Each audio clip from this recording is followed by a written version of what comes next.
Hey guys, welcome to a Bruce Williams ramble here on the channel.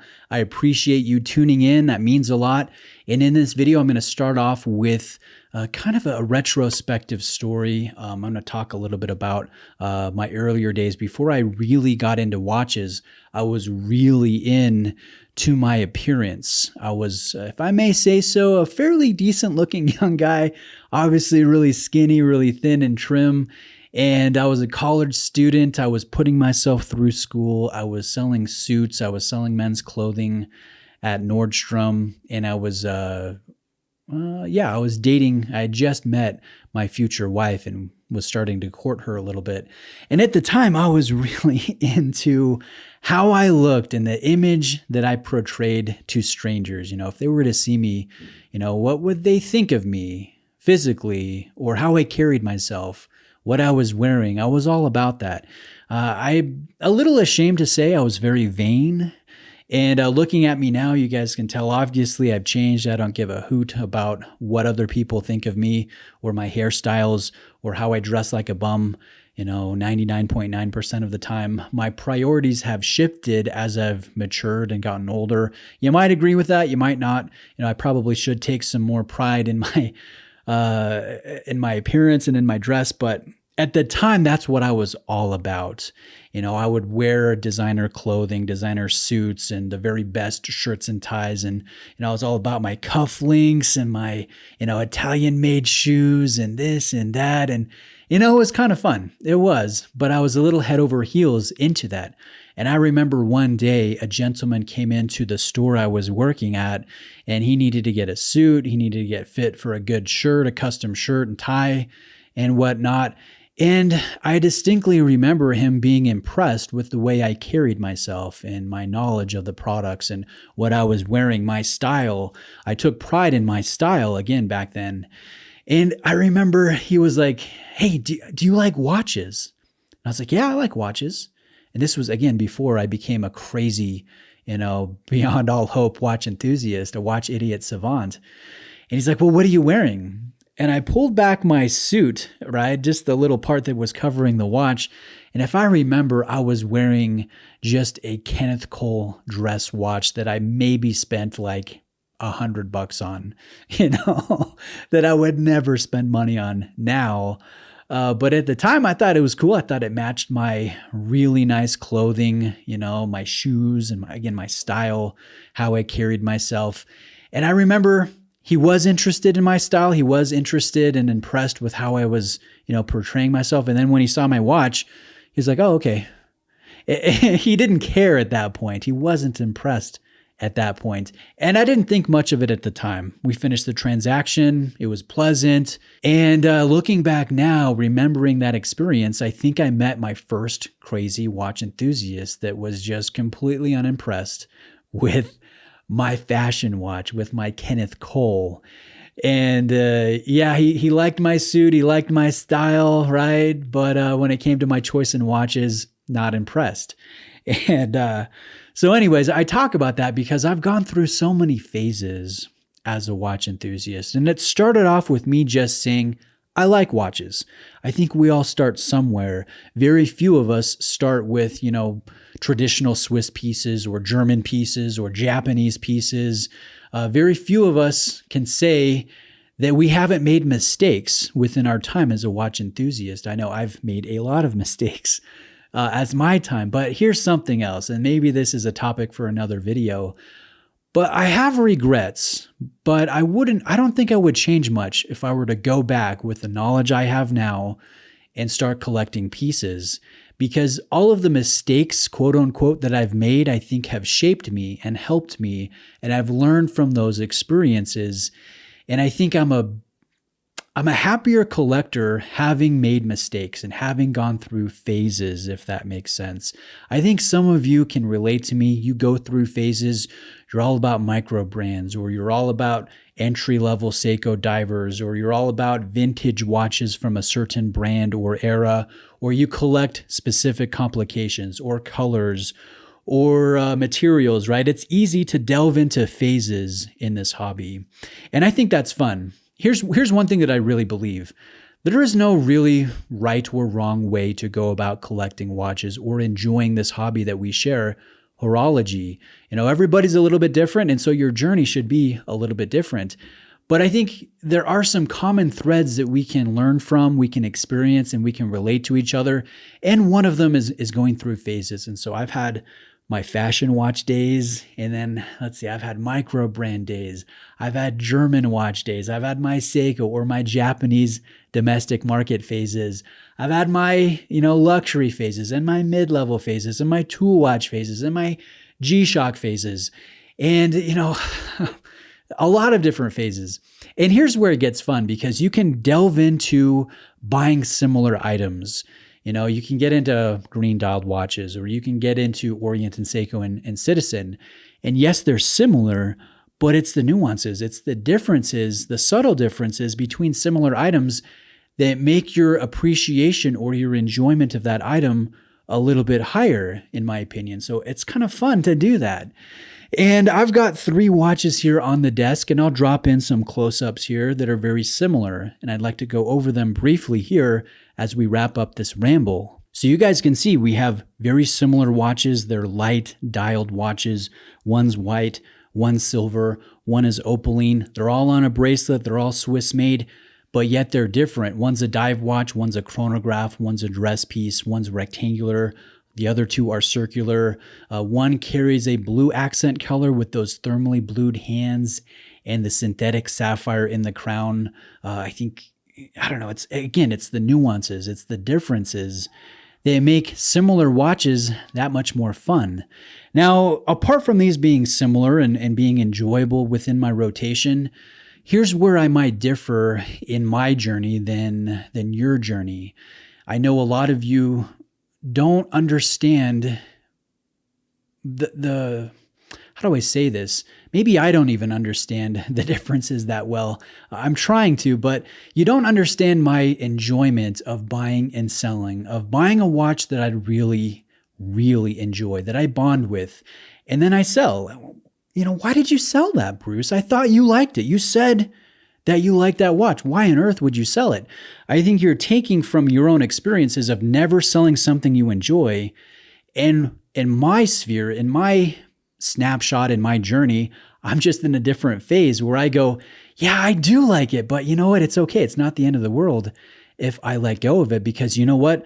I am going to immediately replace it with something else that's equally as exciting to me, that I enjoy, which at some future point will likely be replaced with something else. I think my problem is that I like watches too much. I think I might be a little bit too obsessed.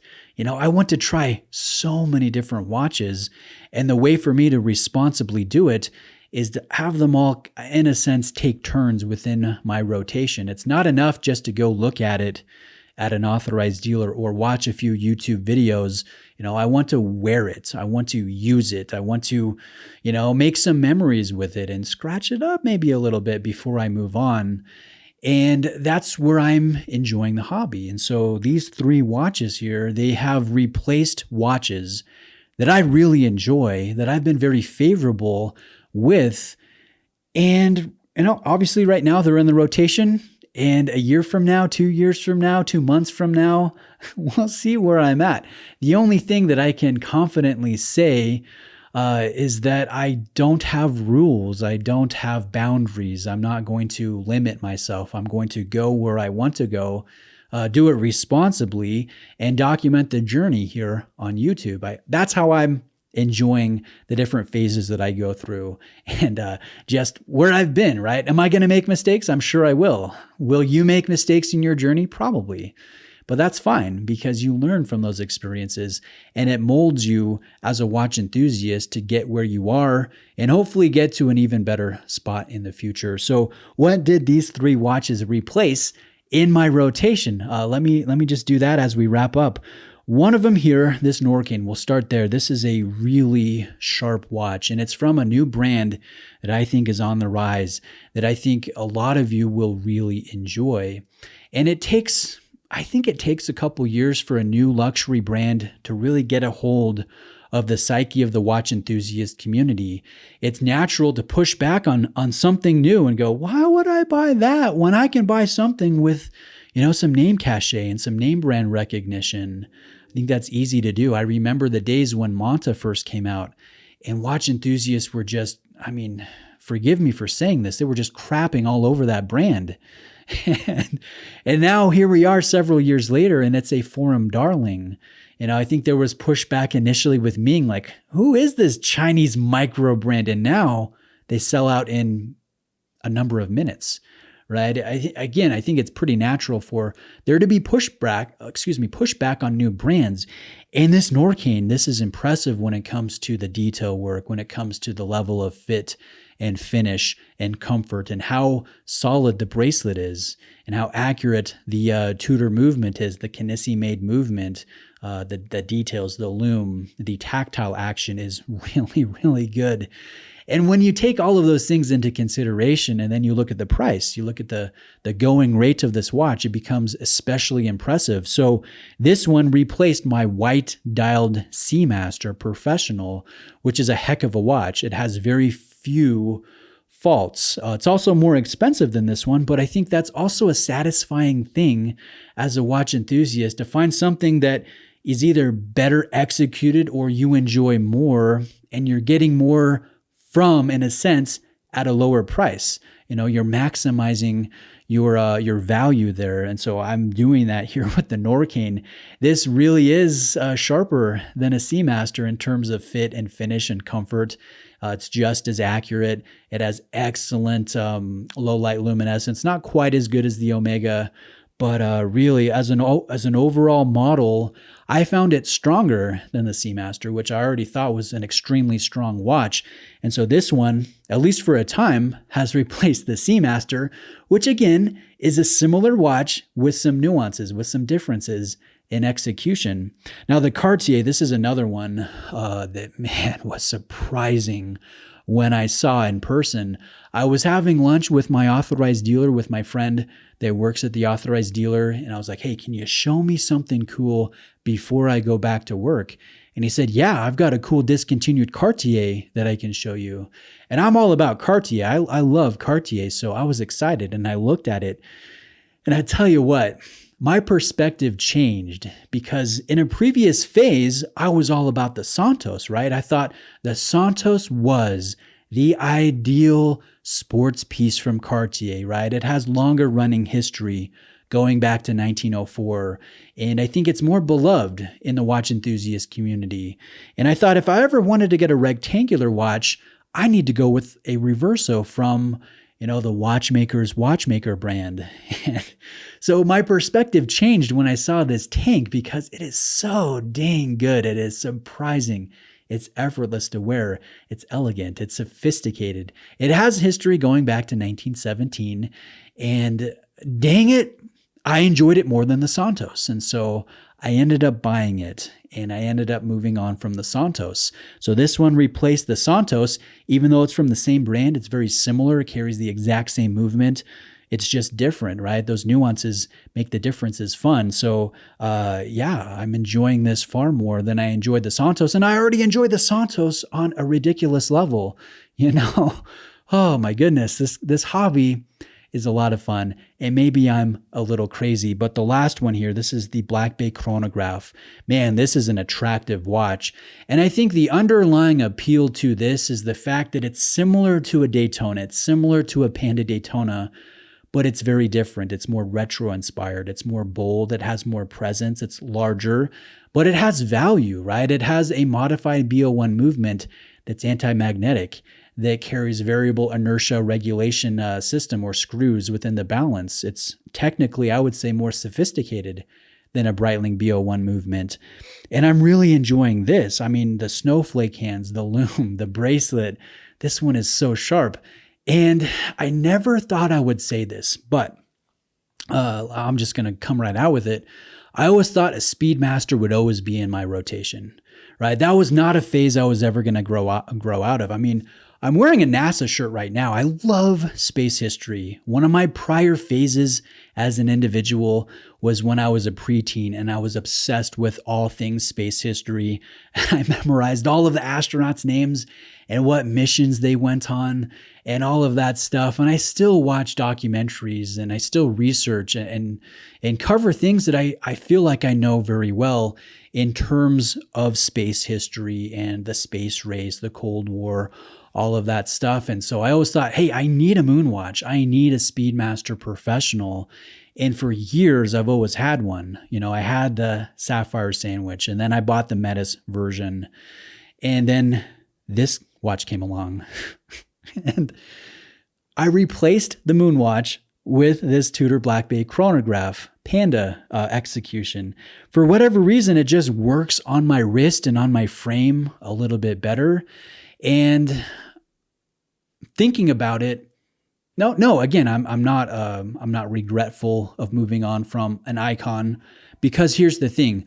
I plan on getting another one in the future, and I'll tell you what I'm hoping for. I felt like I've enjoyed the phase of a traditional moon watch, right? It's been years. I've always had one, and I've always refrained from posting it on Tuesday because I think Speedy Tuesday, I don't know, maybe I just like to go against the grain, but I feel like I've had that phase of a traditional moon watch over the course of many years.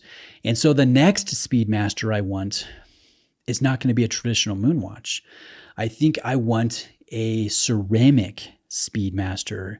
And my favorite, I think, is the gray side of the moon with the meteorite dial, the red gold accenting. I think that one is perfect outside of the fact that there is no ceramic bracelet for it yet. But if Omega ever did, I think that would be ideal. I wouldn't be able to say no to that.